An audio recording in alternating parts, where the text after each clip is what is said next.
The major markets closed mostly lower again last week. This marked the 5th consecutive weekly loss for the S&P 500 as it gave back just over 2%. As of Friday, the S&P 500 closed at 6368.85, placing the index back where it was at in August of last year.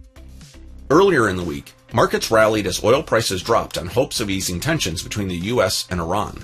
But that optimism faded quickly as conflicting headlines brought uncertainty back into focus. From there, volatility in oil and rising Treasury yields created a tough environment, especially for large-cap growth stocks. Mega-cap tech led the downside, with software and internet names hit particularly hard. But not all the indices saw red last week. Mid and small-cap stocks did see some green. This highlights some of the rotation that has been taking place this year. At the same time, we saw strength in other areas. Energy and materials outperformed as oil pushed back towards $100 per barrel, and defensive sectors like utilities and consumer staples also held up relatively well. By the end of the week, selling pressure intensified as geopolitical tensions escalated and oil prices climbed again, dragging the broader market lower.